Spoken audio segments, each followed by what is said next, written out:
അങ്ങനെ ന്യൂ ഇയറിൻ്റെ കെട്ടിറങ്ങിയപ്പോഴേക്കും വിഷു എത്തി. അപ്പോൾ നമുക്ക് വിഷു ആഘോഷിക്കാൻ വീട്ടിൽ പോവാം. അപ്പോൾ രാവിലെ തന്നെ ഞാൻ ഇറങ്ങി കേട്ടോ. ഞാൻ അധികവും ട്രെയിനിലാണ് പോവാറ്. ട്രെയിനിൽ പോകുമ്പോൾ എപ്പോഴും കാണാറുണ്ട് ഈ ഒരു അമ്പലം. അങ്ങനെ ഞാൻ പാലക്കാട് എത്തി. വന്നൊന്ന് ഉറങ്ങി എണീച്ച് പിന്നെ വിഷുവിനുള്ള പ്രിപ്പറേഷൻസ് ആയി. അപ്പം നടന്ന് നമുക്ക് കൊന്നു വരയ്ക്കാൻ പോവാം. അതാണ് നമ്മുടെ ഡെസ്റ്റിനേഷൻ. അവിടേക്കുള്ള വഴി കണ്ടുപിടിക്കാൻ നിങ്ങൾ എന്നെ സഹായിക്കുമോ? അങ്ങനെ നടന്ന് ഇവിടെ എത്തി. ഇനിയും നമ്മൾ പോകാനുണ്ട്. You've arrived at your destination. അങ്ങനെ കൊന്ന കിട്ടി, വാഴയിലയിൽ വെച്ചു. നല്ല ഭംഗിയുണ്ടല്ലേ. ഇനി നമുക്ക് തിരിച്ചത് അങ്ങോട്ട് എത്തണം. അപ്പം നടക്കില്ല, ചെറുതായിട്ട് ഓടി. പേടിച്ചിട്ടൊന്നുമല്ല കേട്ടോ, വെറുതെ ഒരു രസം. പോണ വഴി കണ്ണിൽ വെക്കാൻ 2 ചാമയ്ക്കും പറിച്ചു. ഇനി കുറച്ച് സെൽഫ് കെയർ ആവാം. സെൽഫ് കെയർ ആണെങ്കിലും എണ്ണ തേച്ചിരുന്നത് അമ്മയാണ്. അങ്ങനെ ഞാനൊരു കുളിയും പാസ്സാക്കി. മുഖത്ത് കുറച്ച് സെറവും ഇട്ടു. പിന്നെ എൻ്റെ മുടിയൊക്കെ ഒന്ന് സെറ്റ് ചെയ്യാമെന്ന് വിചാരിച്ചു. സെറ്റ് ചെയ്യാമെന്ന് പറയുമ്പോൾ ഞാനിങ്ങനെ സ്ക്രഞ്ച് ചെയ്യും മുടി.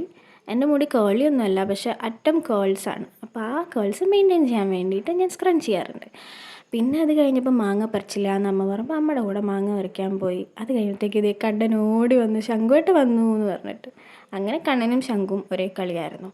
പിന്നെ വൈകുന്നേരമായ അമ്മയും ഓരോയും കൂടി നടക്കാൻ പോകും. പക്ഷേ ഓരോന് നല്ല പേടിയാണ് കുറച്ച് ദിവസമായിട്ട്. ഓരോനെ പേടിച്ചിട്ട് കണ്ണനും അവിടെ നിൽക്കുന്നുണ്ട്. വിഷു അതുപോലെ തന്നെ ദീപാവലി ആയി കഴിഞ്ഞാൽ ഒരു പുറത്തിറങ്ങില്ല ഗൈസ്. അങ്ങനെ രാത്രി ആയപ്പോൾ കണ്ണൻ്റെ കൂടെ പോയിട്ട് ചക്രം കത്തിക്കുന്നതും പടക്കം പൊട്ടിക്കുന്നതും ഒക്കെ കണ്ടു. കണ്ണൻ്റെ എക്സൈറ്റ്മെൻറ്റ് എന്ന് പറഞ്ഞാൽ പിന്നെ ഒരു രക്ഷയില്ല. പിന്നെ 2 കമ്പിത്തിരിയും കത്തിച്ച് ഞാൻ വിഷു തുടങ്ങി വെച്ചു. ബാക്കി നാളത്തെ വീഡിയോയിൽ കാണാം. അപ്പോൾ ശരി, ടാറ്റാ.